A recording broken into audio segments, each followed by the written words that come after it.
Welcome to VentureStep podcast, where we discuss entrepreneurship, industry trends, and the occasional book review. When I was in middle school, I was under lots of pressure from my peers and girls for my lack of iMessage capabilities when I was using an Android. And it would be a frequent topic of discussion, especially with the girls I was trying to speak with. Sometimes it was a big deal because I was the odd man out and I was a little different. And I think it's so funny that my children and my children's children will no longer have to be under these kind of societal pressures. And I'm so thankful for that. If you can't see me on video, I'm being sarcastic. It's not that big of a deal, but there is some type of pressure on kids to fit in, obviously. And it takes a special type of someone to not fit in, right? Like when I was in middle school, I would wear a bright pink backpack just to stand out and to do my own thing and to go against the grain. And it's definitely not something that is typically associated with a male, the color of bright pink, like a baby pink. But I just did it anyways because I wanted to be a little different. And being different comes with being called out. And so does the type of messaging app that you're capable of using natively for some reason in America. And if you're European or in Asia and you're listening to this podcast episode and you're like, what's going on? This is so confusing.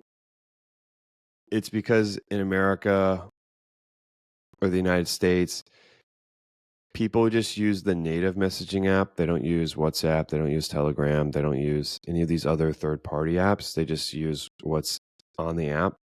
Why that is, I don't know. I think the other apps are superior, but that's really besides the point.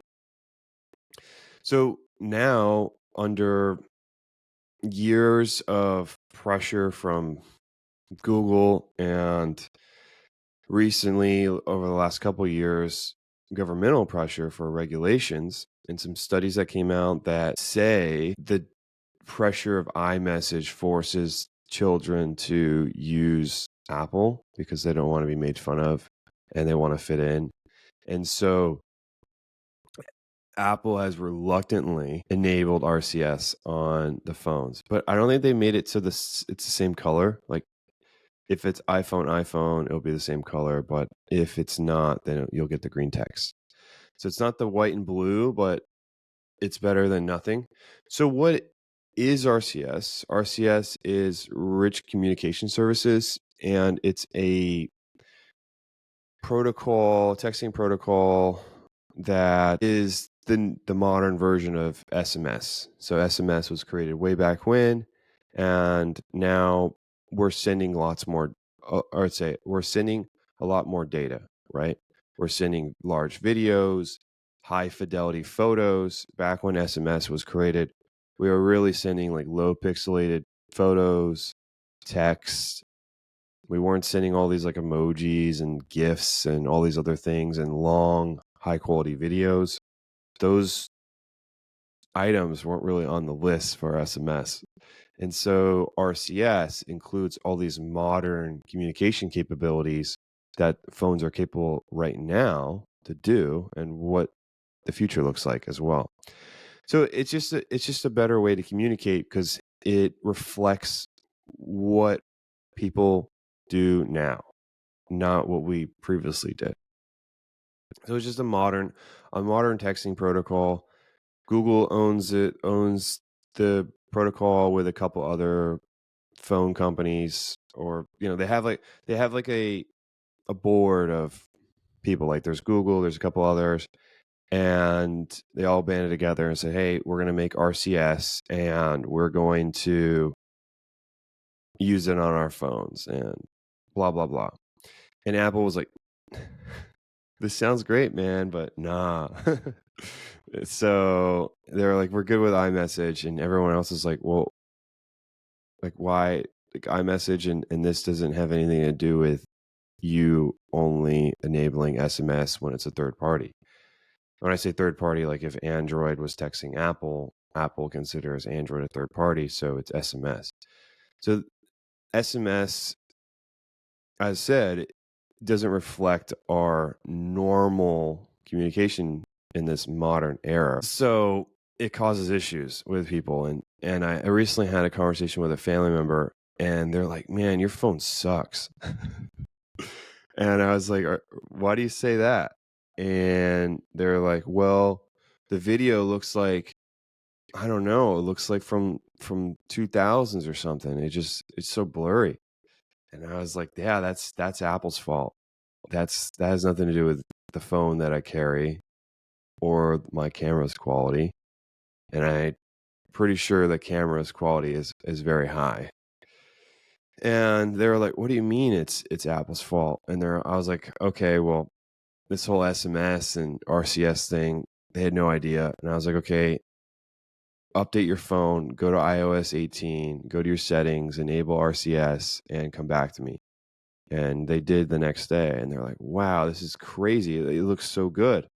And I was like, that's RCS. But today we're going to talk about RCS, and I have been talking a little bit about RCS. And then we're also going to touch on the new Pixel phone.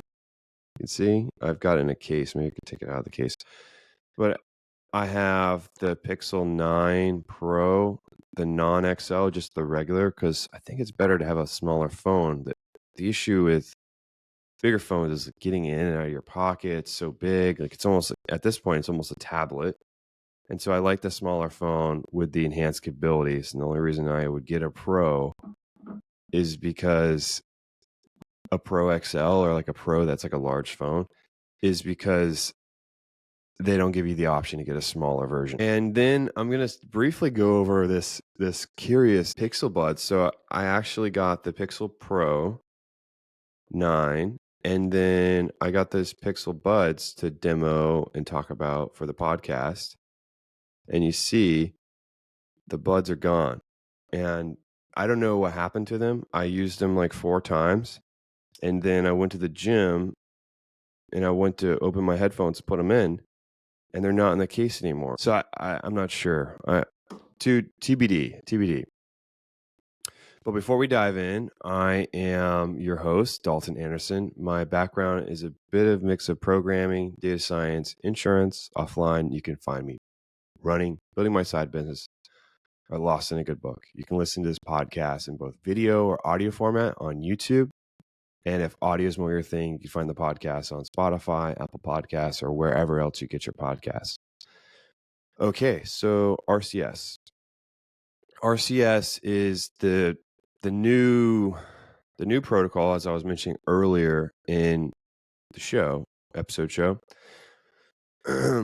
RCS will enable you to communicate with your friends who are a bit cooler than you if you're on Apple, and if you are on Android, you can now communicate natively and don't have to get crapped on in the group chats or aggravate certain people, whatever. I mean, if it's not really explained, so I don't expect people to understand like why it is the way it is. Like for the longest, Apple was paying Snapchat and Instagram. When I say Instagram, like Instagram before Facebook was owned by Instagram, or like Facebook acquired Instagram, they were paying them to not optimize the upload quality for Snapchat and Instagram, and they were intentionally paying them also to reduce the quality of the uploads so Apple just looked better. So there's like an additional societal lever on people. Oh, like you have Android, you're uploading your photos on Android, like they look so bad. Like how are you gonna present yourself as cool or slick or attractive when you have all these blurry photos? Yeah, I mean, it's just the things that Apple did for their messaging app, and then the stuff that they did with social media. It's such an odd thing. Why? I mean, it's clear why. I mean, they want a societal pressure for people to go to Apple. And I'm pretty sure it worked well. I mean, majority of kids use iPhones. Majority of households use iPhone in America. When I was in Japan, pretty much everyone uses iPhones. Korea, same thing, really. And if you weren't using an iPhone in Korea, you were using a Samsung. I saw some Googles, but not that many. Obviously, Google's not that popular of a phone, so it's becoming popular, but it really isn't that popular. But I'm getting a little distracted here. Let's go over what you can get from enabling RCS. Okay, so you'll be able to get full quality videos. You'll be able to get high quality images. You will also get typing indications, which I think is really cool. So now when I'm typing with a friend, iMessage, and we're texting back and forth, they can see when I'm typing. I could see when they're typing. And I'm pretty sure that also you'll have read receipts if the person has read receipts on. So I would have to have it on my phone and they would have to have it on their phone. And then if we both have them on, then it would show you reads. If not, then it won't. What's else? Photos, videos, typing indications. Oh, and it also has modern encryption. So your texts are a little bit more protected than SMS. So that's good. I mean, it's overall like a great thing for all the users. It was just a spat between like large companies. It has nothing to do with us. No big deal. It's just better overall for the consumer. So it's a win because iPhone now uses a modern protocol versus SMS. SMS was really old. So it's better for them to use RCS when texting third parties like Android. And it's better for Android users because now Android can send videos and fully communicate with their Apple peers, which they couldn't before. And it was their fault, apparently. I just think it's funny. Okay, so moving on to the next part is my experience with the Pixel 9 Pro. And remember, I don't have the XL, I just have the 9 Pro. So let me just show you what it looks like in the case. So I have the Perfect Design case. I mean, it's beautiful. This is such a slick case. I'll show you the buttons. I'm not really a tech reviewer. I kind of talk about tech, but I got this phone to talk about on the podcast because it has all this AI stuff on it. So it's the buttons. They're like metal. Oh, I almost started an emergency call. It's my home screen. It's a dynamic view of the world, and it changes where you're at in the world. And then it shows you when people are start turning on their lights and stuff. It's pretty cool. And then let's go. All right. So this is my home screen. All right. So next thing. So overall, like a very, very polished experience with the software. I've had the Pixel 4a and the Pixel 7 Pro. And hold on, I'm going to take it. It's a tight fit. I'm trying to get it out of the case so I can show you what it looks like. Okay. So let's turn this off. So this is the port. What are you doing? Oh my gosh. Stop. Jeez. I didn't ask it anything. So sometimes Google wants to talk on its own. But overall, very beautiful phone. Like looks flagship. I know this isn't the best camera quality because it's just a webcam that shoots in HD, and I don't think it has focus that well.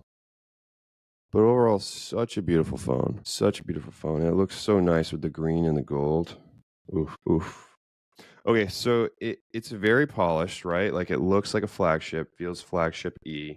I think that's the biggest difference between the 4A. The 4A just felt like, I mean, all right, the 4A is cheaper, obviously, than the other phones. But that was my test. Like, am I interested in using Pixel phones long term? Let me try 4A.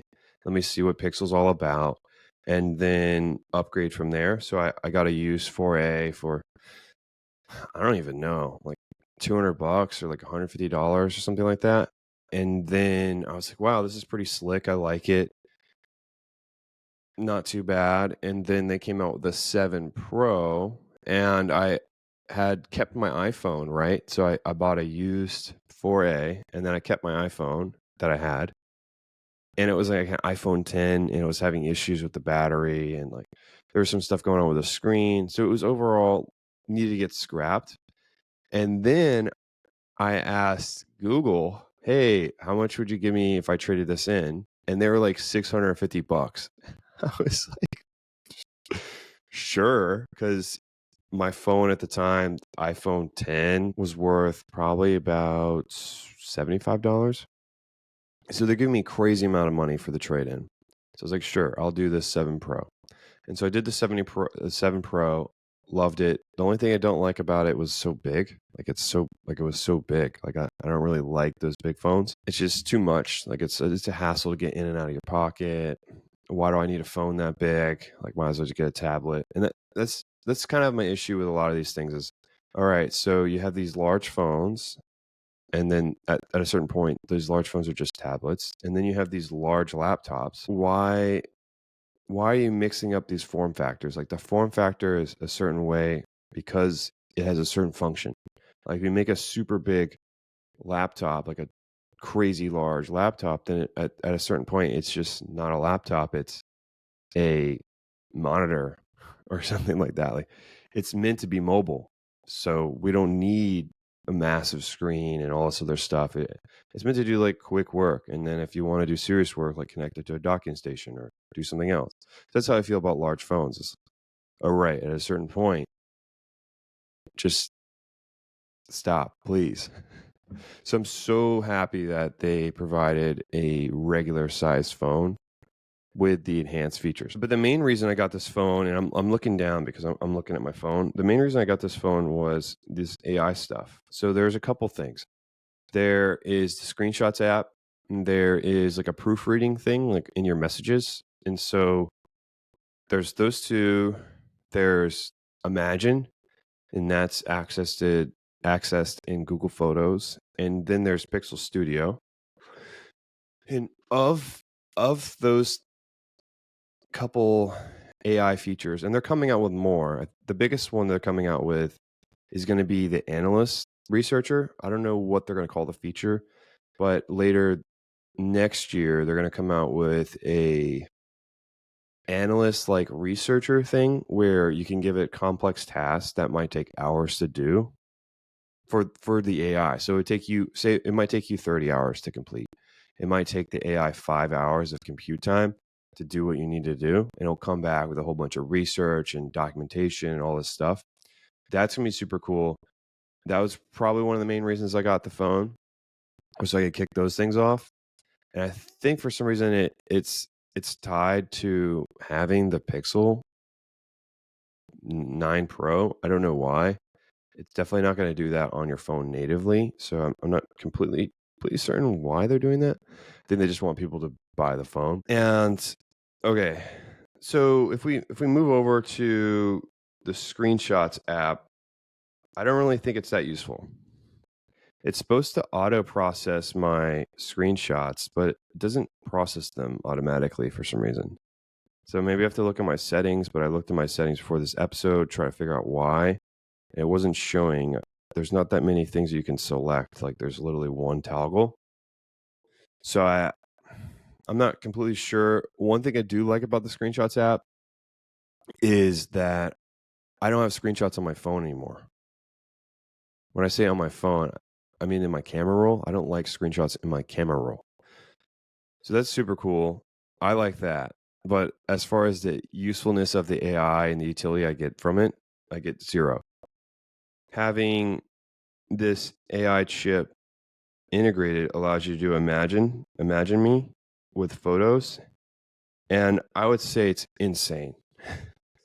And it was insane when they demoed it too. So this is what my backdrop looks like. Like I've got a stop sign, that little light, and let me show you what it looks like when I have a full photo of it. Let's see. So that's what it looks like, right? And then on my phone, I asked it to reimagine my settings on my, let's see. I mean, there's a lot of glare here. It's kind of hard to see. There you go. That's perfect focus.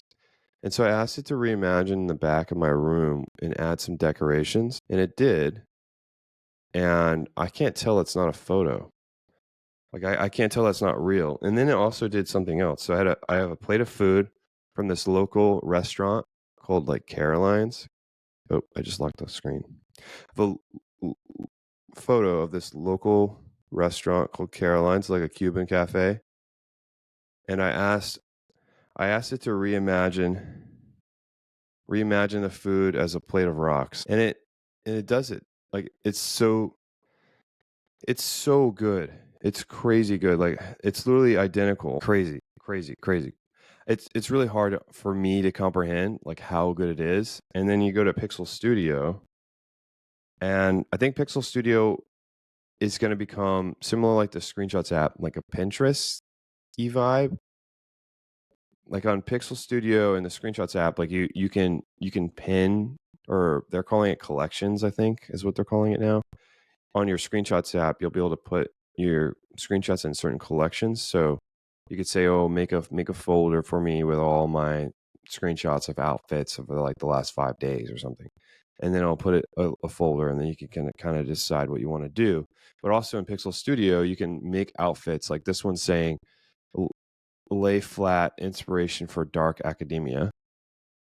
And unfortunately, I can't share my screen because this is only available on your mobile phone, but it will make outfits for you. And it's very Instagram-y. Like you could publish this on Instagram and then have a similar outfit and be like, "Oh, this is my outfit," and go from there. It also reimagines, or not reimagines, but has like a studio for living rooms. And I'll use that to help me decorate my room, I think, if I want to make changes. So there's this. Can't really tell this is a fake or AI generated photo. It's kind of hard to tell on my phone when I'm showing it to you. There's glare from the light coming down, but it's very realistic. You can't tell. So that's the AI studio, Pixel Studio reimagined. I think is pretty cool and scary a bit at the same time. Like what can you do with that? Oh, I'm using it for good, but you could definitely do some weird stuff. And then the Screenshots app isn't very useful. Pixel Studio is okay. I think it's niche. It's niche. And everyone's launching with some kind of studio app. One thing I do like is the on-device Gemini. On-device Gemini is very good because when you're using the live conversation feature with Gemini, it's processing it like to the cloud and then coming back to you. And now it's processing it locally on your phone. So it's a lot faster and seems more natural, like your conversations. Let's see. Hey, so I'm here talking about the Pixel 9 Pro. And I was wondering if you wanted to talk about some of the capabilities that you have that are now enabled because there's an AI chip in the phone. Absolutely. The Pixel 9 Pro has some seriously cool AI features. Let's start with the camera.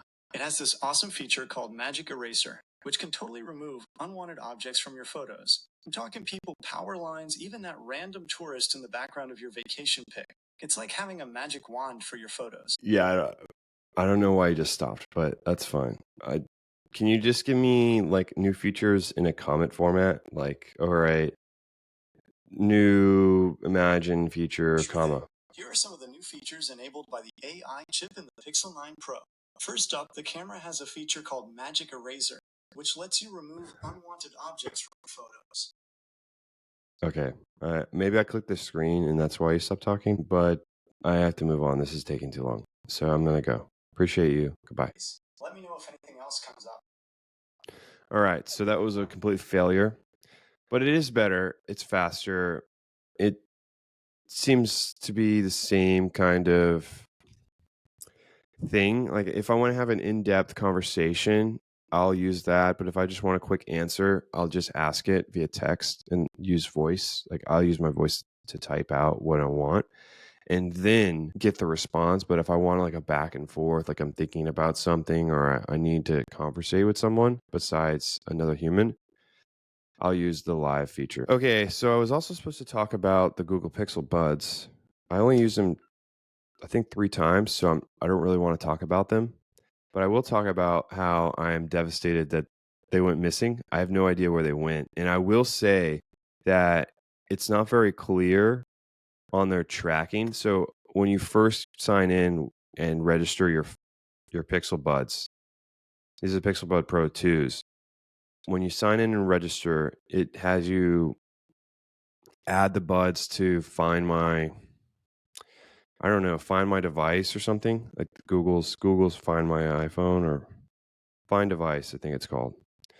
And so you use Find Device and you register your Pixel Buds, and it shows you like your individual buds. So it makes it seem like you could locate the individual buds if they got lost, or like at least record the last location is what I was thinking. So if you say you misplaced your buds, you left them somewhere, it won't necessarily give you a like sound or something like that, but it'll say, oh, like you left your buds at the gym, or you left your buds at the convenience store, and you can see the last location where it was connected. It doesn't do that for you, unfortunately. So when I was trying to find the buds, at first I tried to use Find My Device, and the Find My Device doesn't work.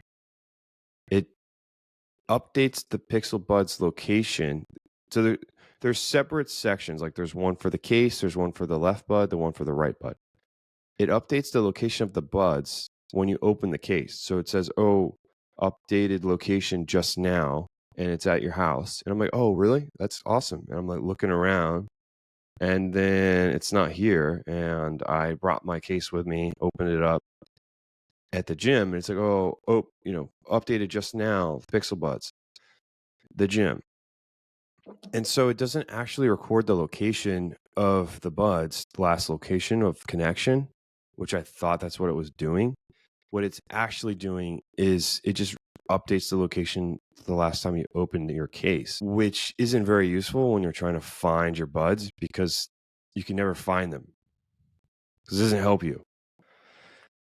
And after reading through some of the information, it only allows you to help you find your buds if the buds are connected. Okay, but you just think about this. So that's like, all right, you're trying to find your keys, but you can only find your keys when they're in the car, and the car's on. Okay. Okay. All right. I follow that logic. So I'm going to try to I can only enable Find My keys when I'm in the car and the car is on. Okay. Okay. What about when my car is off and I need to get to my car and turn it on and I don't have the keys? Well, you're out of luck. So it's kind of the same gist as like, why have a feature that helps you find your buds if you can only find them when they're connected? If they're connected, they've got to be within 50 feet or something like that. I mean, I guess it's useful, like if you were on a roller coaster and for some reason you had your headphones in and they fell out and they flew, you have to go find them. But a lot of times people aren't wearing headphones and doing those kind of activities. They're running around, they're doing some errands, they're working out, they're doing something like that, like something casual where they want to listen to a podcast like VentureStep, or they want to just relax and tan outside, or they're at the gym. They're doing an activity where their headphones are going to fly like 200 feet somewhere else and they have to go find them. They're normally in your ears when you have them connected. So I'm at a loss on why they did that. So at the moment, I can't find the Pixel Buds, and I don't know if they were stolen or if I misplaced them. I've searched my room like 4 times. I've searched my backpacks. I've searched the garage. I've searched my car. All sorts of places. I've looked everywhere. I've looked outside. I've looked at the lost and found at the gym twice. I haven't found them. And if someone did steal them, it's great because they can't connect it unless they have a case, and they'd have to buy a case. And I don't think they sell individual cases. They sell individual buds. So basically it's useless. But that makes my case useless too. So it's like stealing one pair of shoe, or only one shoe of the pair. It ruins the whole pair. So I hope that my buds turn up somewhere. Very sad that happened. I was looking forward to demoing those, but it is what it is. And worst case scenario, push come to shove, I guess I could file something or buy replacements. I don't know how much that costs, or if that comes with the warranty of the insurance. I don't know. I'm not sure. Okay, so that was the Pixel Buds. The next part is, what do I want to talk about next week? So I have a lot of topics. There's been so much AI news coming out, and I wanted to make sure that I had the proper amount of time to look through it. Like this Claude API computer use, I really want to do a demo of that and scrape some stuff off the internet and try to fill out a form or do something like this. And for me to do that, I'll need to set up a virtual machine on my computer. I need to fiddle around with getting the code in the virtual machine and setting it all up. It's not a 10-minute setup. So there's stuff going on, and I want to make sure that when I talk about it, I could show you what it's all about, and it's only available via API. And since it's basically like a virus on your computer and doing all these things, it's highly recommended that you put it in a virtual machine, because if you wanted to and just like ran rampant and didn't have the proper controls, which I'm pretty sure Claude shipped it with, but it is a demo, so things could happen. So it's basically beta. Yeah, it could get bad. I mean, they could delete your files, they could delete your software on your computer, they could reset your computer, they could do all sorts of stuff probably if you give it those permissions. And in the guidelines, it makes it very, very, very clear: do not give the API full access to your computer. This is a demo. We do not know what will happen, so please do so at your own risk. It's very important to run in a virtual machine, basically, is what I'm saying. And so I'm going to set up a virtual machine. I'm going to use Docker. I'm going to download their demo from Git. They've got a nice demo. It's in Python, I'm pretty sure. And then it will make a interface on my screen. I'll be able to type in prompts, and then it will kick off and do its own thing and search the internet and complete the task, hopefully.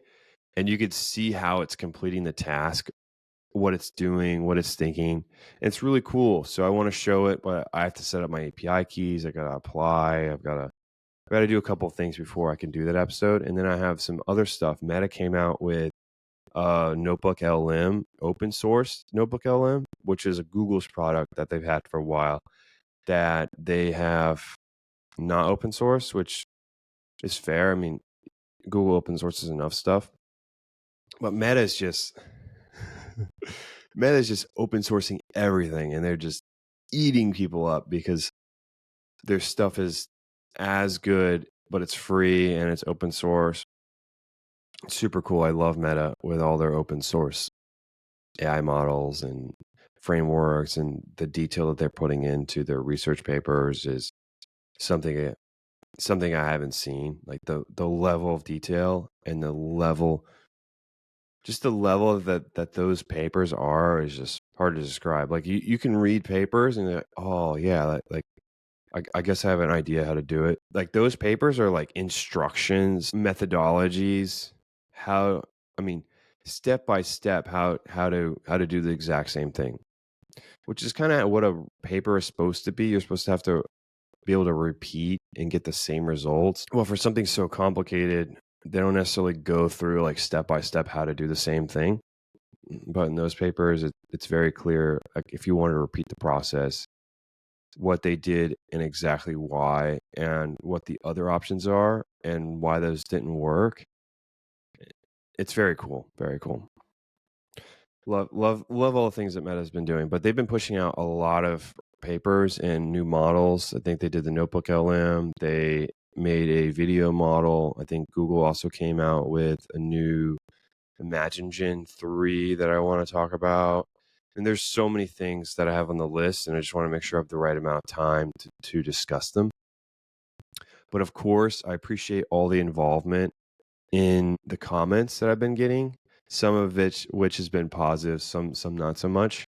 But I would like to focus on the positive things. I'm going to call that out next episode, like some of the key contributors on the show and some standout comments that I've gotten, and some of that are thought-provoking and interesting. I've been a bit busy lately. I've been traveling. I just got back to America. I was gone for 5.5 weeks, and now I'm here.